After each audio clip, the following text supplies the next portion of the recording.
Hello, I'm Peter Van Dusen, and this is the campaign edition of Primetime Politics on CPAC. It is day 30 of the campaign, just 1 week to go now before Election Day.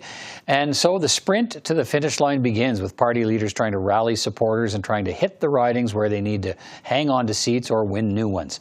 And with the polls showing that tight race between Liberals and Conservatives, those two leaders are ramping up their attacks on each other on a day when criminal punishments are invoked to protect health workers, and there are more promises for families and Indigenous communities.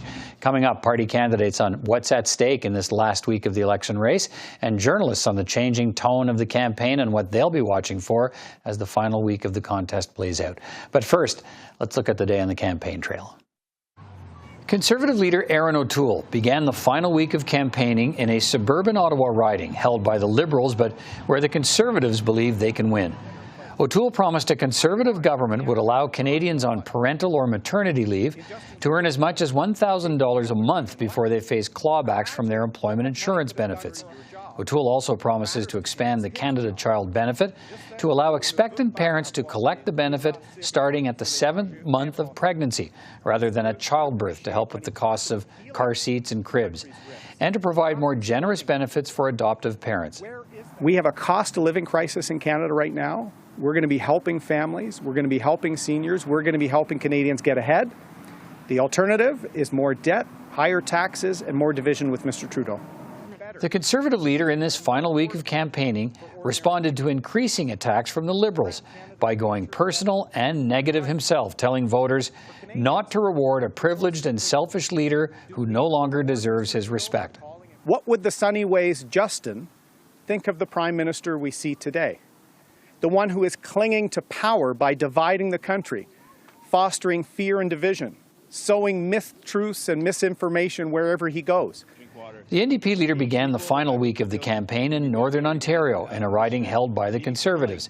Jagmeet Singh also took aim at Justin Trudeau. Singh urged voters to consider the cost of the broken promises from the Liberal leader, and he focused on the ongoing problem of boil water advisories on First Nations. Justin Trudeau promised to end all boil water advisories by March of 2021.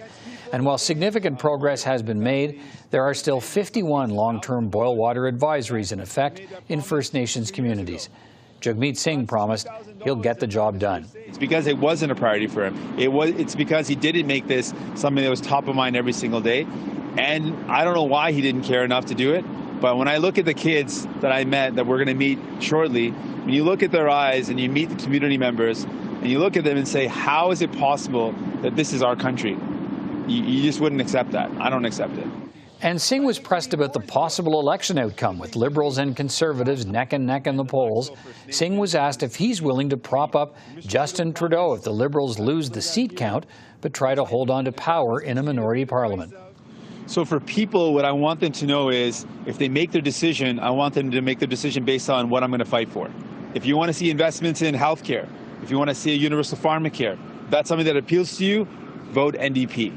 If you want to make sure you've got a government that's going to fight for you every step of the way, and it's not going to back down to big polluters, not going to back down to the big telecom, then vote for New Democrats. The Liberal leader campaigned in British Columbia's Lower Mainland, where so many ridings are in play, and many feature three-way races.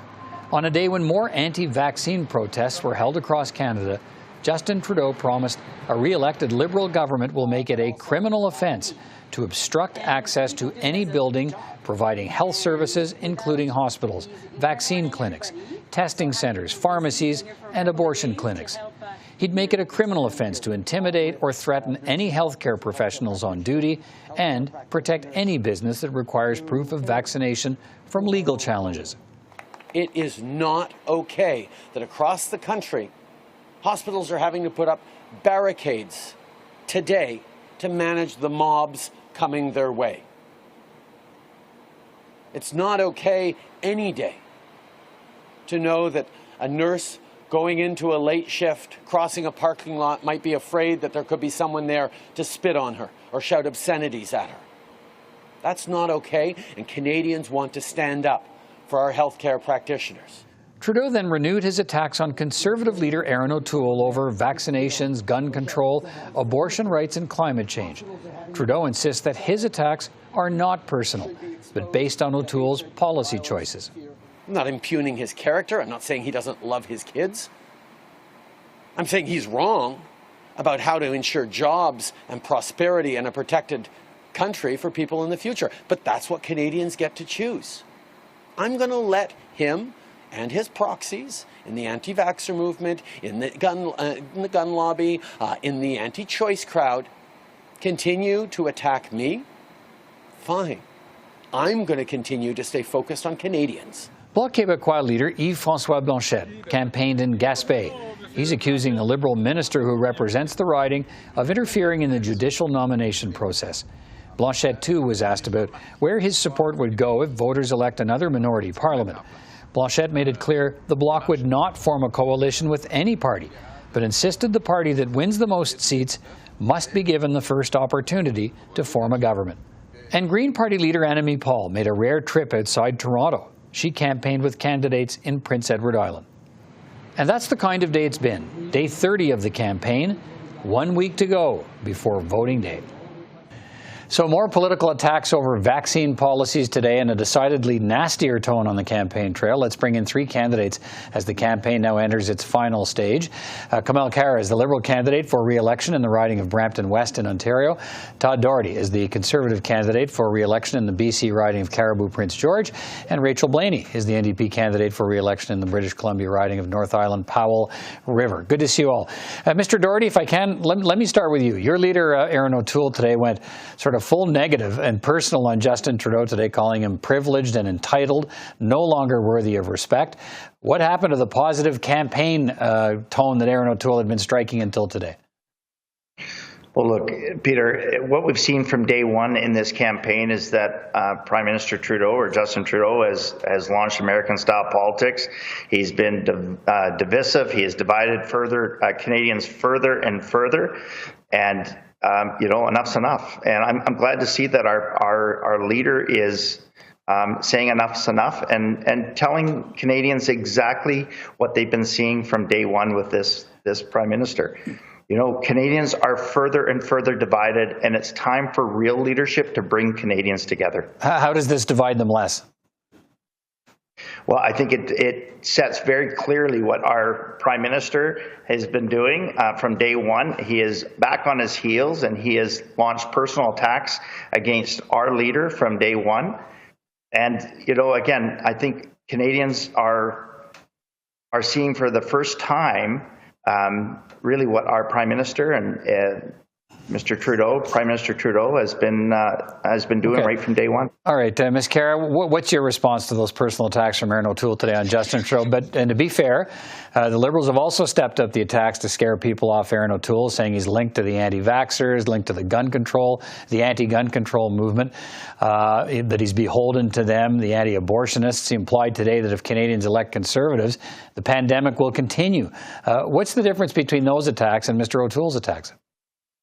Well, look, Peter, this election for me and our party really boils down to the question of who has the best plan to lead Canada forward through the end of this COVID-19 pandemic. Elections are about seeing who has the best policy and and that's what we really need to focus on. And for me and the Liberal Party of Canada, it's about putting the best plan forward, whether it's on the fighting, our fight against COVID-19, on climate change, on childcare and housing. And at the same time, though, Peter, we do have to talk about policies that are going to take Canada backwards, like the ones that the Conservatives are putting forward on childcare, healthcare, or what we've seen in terms of the lack of leadership that they've seen in terms of not even getting their own candidates to be vaccinated. We have the right plan to move Canada forward, and that's exactly what we're going to do. But what's the evidence that Aaron O'Toole's connected to the anti-vaxxer protests or any of that? We haven't seen any of that at the protests. There is none, Peter. Why put that out there? And does that help unite Canadians? Well, what I can tell you, Peter, as I mentioned earlier, for me, it really down to putting the best policy forward. I'm a registered nurse, worked relentlessly throughout this pandemic to get people vaccinated. And it's unfortunate because we've seen throughout the campaigns, Conservatives won't even get all their candidates to be fully vaccinated. And I think that's the only way that we're going to beat this pandemic and putting the right policy forward. Rachel Blaney, Mr. Singh also said today he believes Justin Trudeau doesn't deserve to form another government because of failed promises. Haven't heard him make it so much about Mr. Trudeau's upbringing or suggesting he no longer deserves respect. But what's your reaction to the changing tone of the campaign? Well, I think a lot of Canadians are frustrated. We are living through a fourth wave of a pandemic. You know, things have been uncertain for so long. Now we have more conflict in our communities, and we really need to see how we're going to all come together and deal with this issue. You know, when you look at both sides of this fight that we're seeing between the Liberals and the Conservatives, I agree. The Conservative leader has been unclear. You know, he's saying he stands for one thing, but he's allowing his caucus to vote another way. And for the Liberals, you know, we're seeing more divisive language and really sort of pulling that part of let's be afraid instead of let's be hopeful and let's look at what our future can look like. But I think it's also important to talk about the healthcare workers who are facing a lot of these challenges when it comes to people protesting and having concerns about the vaccine. We need to make sure that that politics is where that stays and we take it out of the healthcare sector. Coming to that, let's drill down on that a bit. Mr. Doherty, the Liberals and New Democrats today promised both criminal code protections for healthcare workers who've been facing confrontations from anti-vaxxers, a criminal offense to block any building providing health services, criminal offense to intimidate or threaten healthcare workers, and protecting businesses that require proof of vaccination from employees or customers from any legal challenges. Mr. O'Toole's also condemned the protest, but do Conservatives support criminal sanctions against them? Well, let's be really clear. It is disgusting what we've been seeing with the threats of violence and threats of harm against our frontline personnel.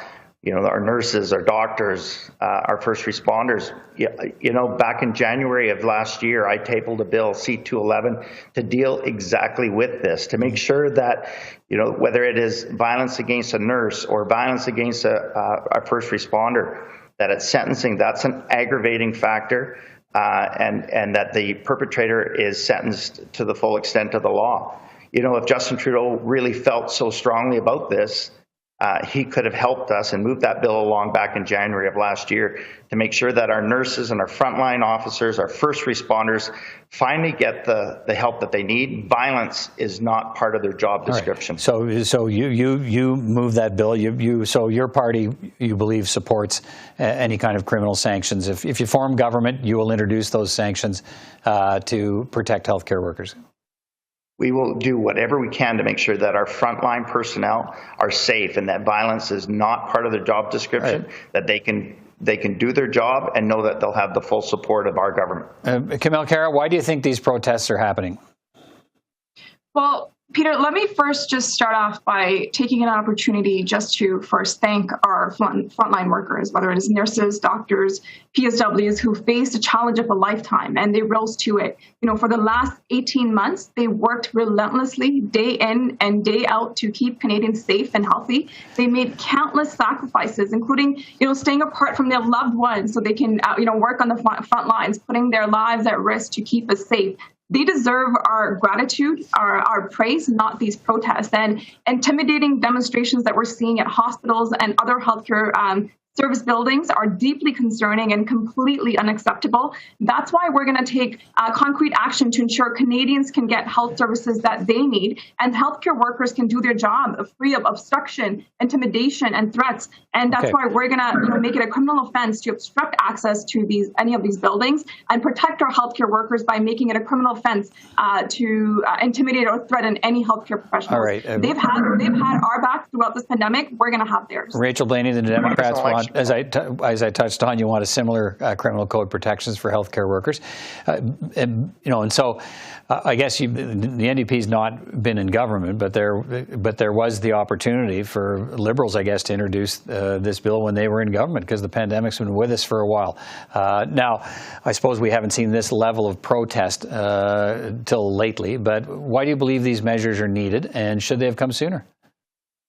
Well, I think we all know that our communities are struggling. It's hard to keep having the open up, the shut down.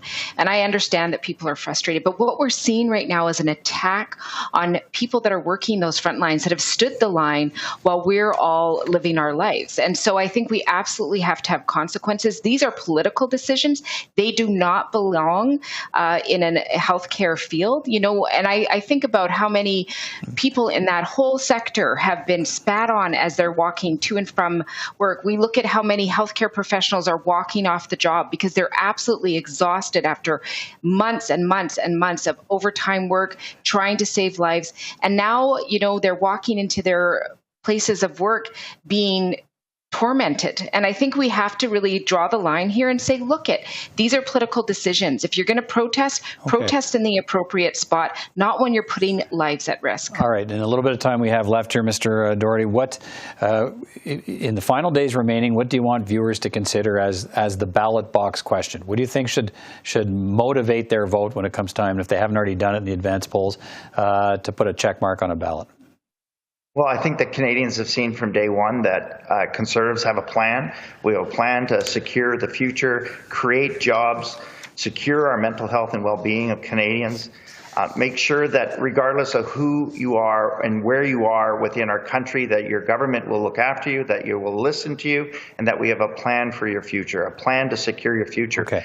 Now's not the time for divisive policies. Now's the time to bring Canadians together. All right. Kamal Khera, have that plan. What do you believe the overarching ballot box question should be for Canadians? Certainly, Peter, I think it boils down to who has the best plan forward to lead and Canada forward, whether it is through the end of this pandemic, who has the best plan forward on climate change, who has the best plan for affordability and childcare. We've showcased throughout this pandemic that we've had your back in supporting Canadians, whether it is from seniors to students, to workers, to small businesses, and we're going to ensure that we get through this and have a brighter future for every single Canadian. All right, so it's about compare the plans and pick a plan. Rachel Blaney, what's the overarching ballot question for New Democrats? What do you want Canadians to think about it? Well, I think at the end of the day, people across Canada saw that it was the New Democrats that really thought about people first during the pandemic. We made sure and pushed the Liberals to do better in terms of climate action, in terms of making sure there were supports for persons living with disabilities, for persons that were seniors. We made sure that there was actually money there in the wage subsidy for businesses, 10% to 75%, and of course the CERB from $1,000 to $2,000 a month. When it comes down to it, if people care about one another and making sure no one is left behind, the NDP is the ones that will do it, and will tax the rich to make sure that they finally pay their fair share. All right, that's our time for this evening, but thanks to all of you for taking time to speak with me, and good luck to all of you. Not too much time left. I know it's been an arduous campaign. They always are. Difficult in a pandemic, but it's almost done, and we'll see what Canadians think. And again, best of luck to all of you, and we'll talk again soon. Talk soon. Thanks, Peter. Thanks.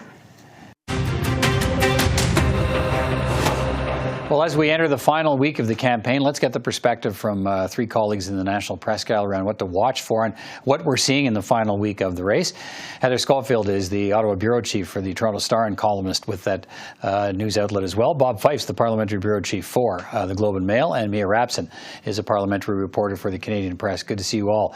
Heather, let me start with you. We saw the Conservative leader take a hard turn today and get very personal in his attacks on Justin Trudeau as privileged and entitled and always looking out for number one, and going as far as to say that he's no longer worthy of respect. Why is Erin O'Toole launching these kinds of attacks now?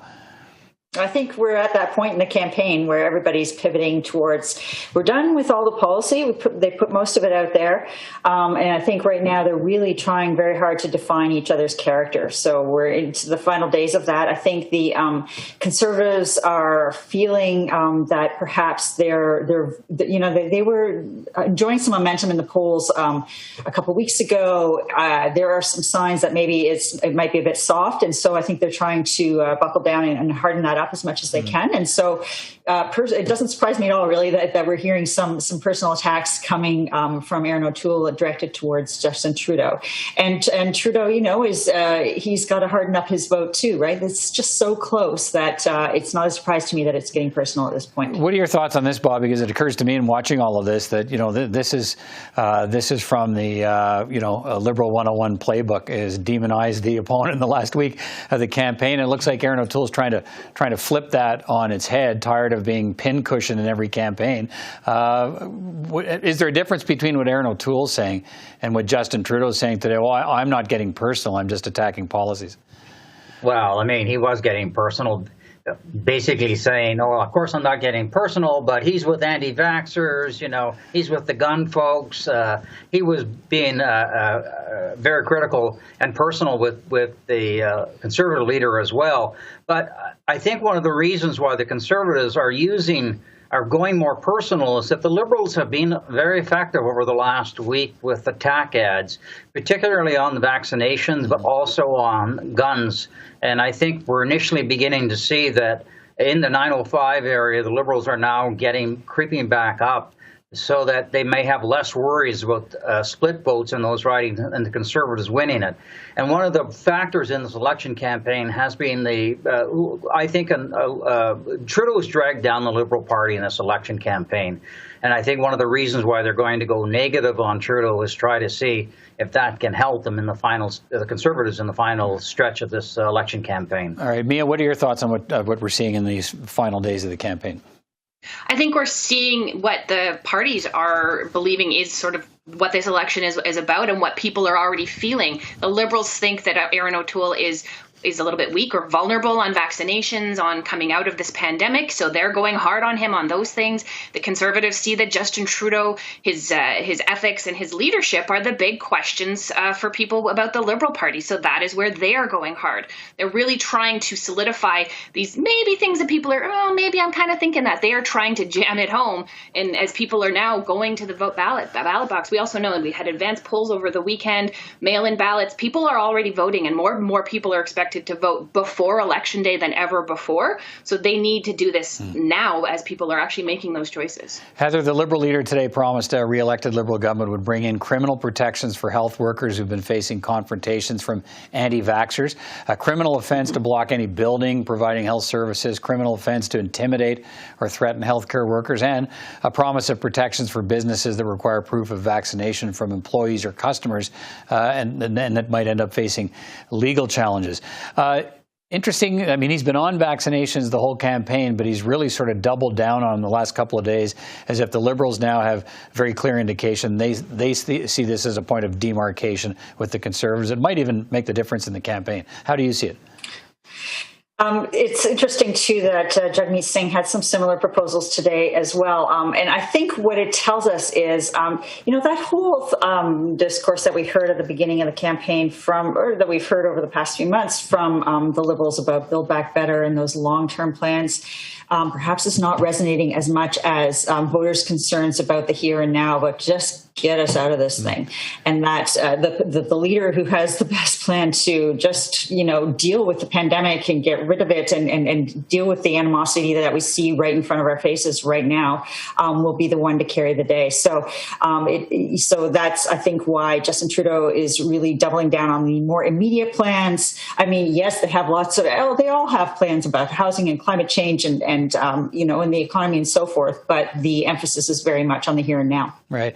Interesting, Bob, that the campaign began when the Prime Minister Liberal leader suggesting, Prime Minister at the time, that, look, we can have an election now because we can do it safely. It's time to choose the future of the pandemic. We've come sort of full circle now to the end of the campaign where he said last night and again today, if you want the pandemic to end, you have to vote Liberal. What's the strategy here? Well, look, I think their own polls are showing that, it's obvious, Canadians are very, very concerned about the fourth wave, particularly as we head into the fall. And the statistics show that the people who are getting sick are people who have not been vaccinated or have been only partially vaccinated. That puts Mr. O'Toole in trouble because some of his candidates are not vaccinated or not fully vaccinated, even though he is being very clear how supportive he is of it. But I think that really hurts the Conservative message. And I think it hurts them everywhere because people are very, very concerned about the fourth wave, and we want to get on with our lives, and we want people to be properly vaccinated. Mia, how do you think, if you do see a change, how do you think that is happening with the use of the vaccination issue, and likely to expect a ramping up of that in the final days of the campaign as the Liberals try to make that a point of differentiation with Conservatives? I think so. I mean, we've seen it from the beginning. Justin Trudeau has been pushing this idea about vaccines and vaccine mandates and talking about Erin O'Toole not wanting to go forward with vaccine mandates. His favorite line, I think I've heard it a million times in this campaign, is he wants to get 90% of Canadians vaccinated. He can't even get 90% of his candidates vaccinated. So it's something that Trudeau is going hard on. What was interesting to me today is he's not just going today on the vaccine and getting vaccinated and vaccine mandates. He is pushing back against these protests that are sort of obviously affiliated with anti-vaccination movements, but which I have seen a growing and large number of Canadians feel really angry about what's happening. They want to see leadership from all of the politicians to say, this is not okay. This is not okay to happen in Canada. You can protest all you want, but blocking an ambulance from getting to the hospital, people are very angry about this. And that is kind of the anger that Trudeau, I think, is trying to tap into now to motivate people to go to the polls. He's trying to link the Conservatives to these protests, even though, with the exception of a few at maybe one anti-Trudeau event early on, there's no evidence that it's actually Conservatives at these. He was asked about that today. He couldn't provide any evidence. He is trying to link the Conservatives to that to make Canadians angry at them and motivate them to go to the polls and vote for the Liberals. Bob, let me jump back to you here, and then we'll go around as our final run here. Jody Wilson-Raybould's back in the news with her allegations against the Prime Minister. You've been all over that story again. Where does that factor as we get to the final part of the campaign here? And give me a sense of what you'll be watching for if that's part of it in the last 6 days of the campaign here till we get to voting day. Well, I'm not sure that it's going to have an overall impact on voters. It will reinforce a message that Trudeau cannot be trusted. She writes about the centralized control around the Prime Minister's office. She said that he wanted her to lie. So but we've already known a lot of that stuff in the SNC-Lavalin affair. So I think it doesn't help at all, certainly, but I don't think it's going to have a long-term effect on this election campaign. What I think is happening here is that, the Conservatives are stalled and the Liberals are slowly trending upwards. They're definitely, I think it's going to be a Liberal minority, and it could even be a strong Liberal minority. All right. Heather, what are you watching for in the final few days of the campaign? What are you going to set your sights on? Well, I'm looking to see exactly how Justin Trudeau manages to, if I agree with Bob that there is some momentum, slow momentum that we see with the Liberals. How are they going to amplify that and turn it into something broader? Does Justin Trudeau go really negative against Erin O'Toole to amplify that, or does he, go out with big vision and positive hope and an uplifting message? Is that what he's going to be able to try to get people on side with? And also, get out the vote is hugely important. Every single vote counts all the time, but especially now. All right, Mia, what will you be watching for in the days ahead here? I'm watching to see how much he turns his attention to Jagmeet Singh and the NDP, because for the most part, those are the voters the Liberals really want to bring into their camp to sort of bring them up over the top. There's maybe some soft Conservative votes that they're looking for, but today he was really going hard against Erin O'Toole, didn't really mention Jagmeet Singh very often. I'm really interested to see if that changes over the rest of the week, because that'll be a sign as to where the Liberals think that those final votes will be coming from. Yeah, one suspects that might be coming. You get the feeling watching the campaign events today that Jagmeet Singh knows it's coming because he spent a lot of time today, deflecting questions about who he might support in a minority parliament. He didn't make the same mistake today as he's made in the last election campaign, right? And a little bit of, I did this too on the healthcare workers. Don't forget about me. Yeah.